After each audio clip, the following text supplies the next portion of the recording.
What's up, freaks and geeks? Welcome back to Blackheart Productions, and today we're going to do the first figure review of the channel, the first of many. So let's jump right into it.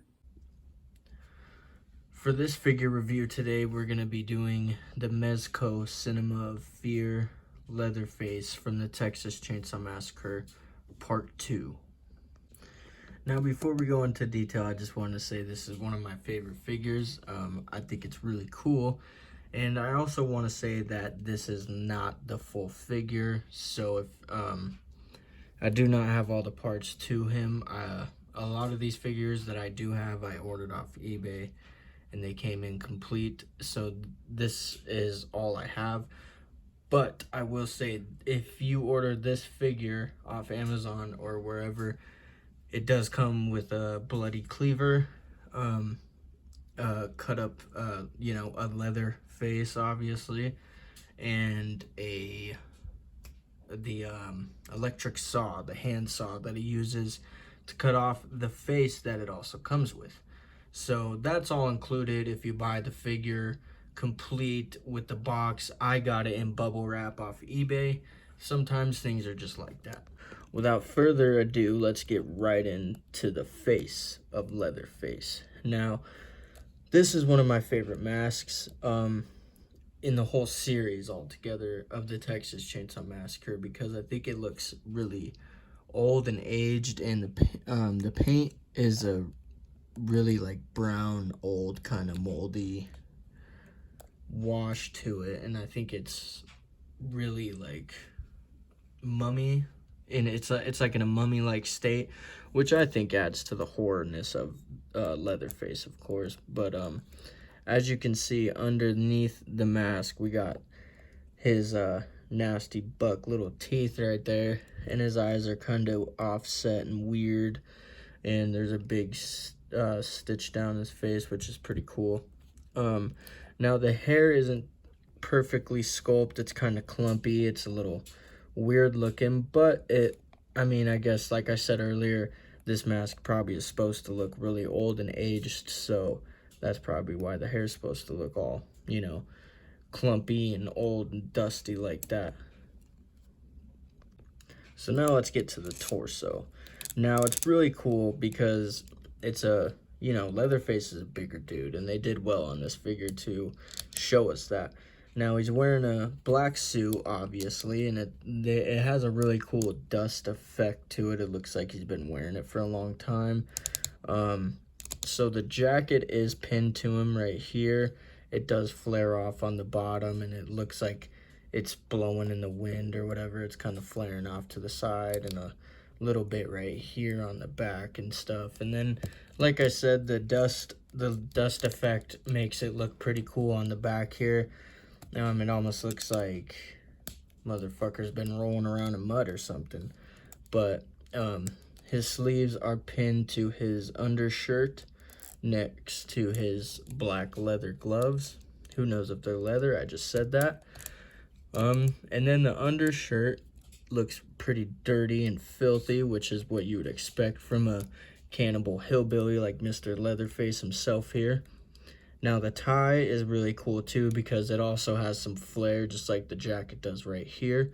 It kind of looks like it's arching over his fat big old belly a little bit, and he's got some blood splatter, which I think looks really fucking good underneath his tie, also accompanied by some blood splatter on his tie.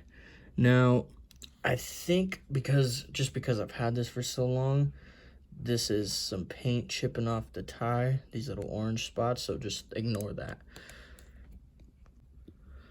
So when we get to his arms, we find that his shoulders have ball joints, and his biceps do a 360 rotation around those, which is pretty cool. But you got to be careful, especially with the elbows that bend at a sort of almost 90-degree angle, just about, not quite. But you got to, like I said, you got to be careful when you're bending these parts on a lot of these figures, because they do tend to break easily. They are meant to just be collected and like displayed, obviously. So underneath his jacket, we meet his white shirt again, which has some light blood stains on each side, which is pretty cool. His jacket, or not his jacket, the sleeves of his jacket also have the dust effect, which is, I just love the dust effect on this figure, honestly. Like, it makes it look old, and like I said, I've had it for a long time, but it makes it look authentic. Like Leatherface has been through some shit. He's been through a lot of shit, including man meat, probably man poo too. He has black leather gloves on. He does not have detachable hands and switchable ones because they are meant to hold the chainsaw, which we will get to in a second. Down to the lower half of his body, we have blood splatter all over his and then also the dust effect is accompanied by a dirt effect on his pants, which I think is really cool. It's like, looks muddy around his knees and his thighs, and you know, it looks like he's kind of in a stance here. His legs do not bend at the knee. They do twirl right here at his thighs. They can also go in a 360 rotation. You can match, the best way to stand the figure up is to match up the wrinkles. I've always learned that. And then down to the feet, same with the pants. It has a really cool mud effect on the boots. He has some big old fucking feet, is what it looks like here.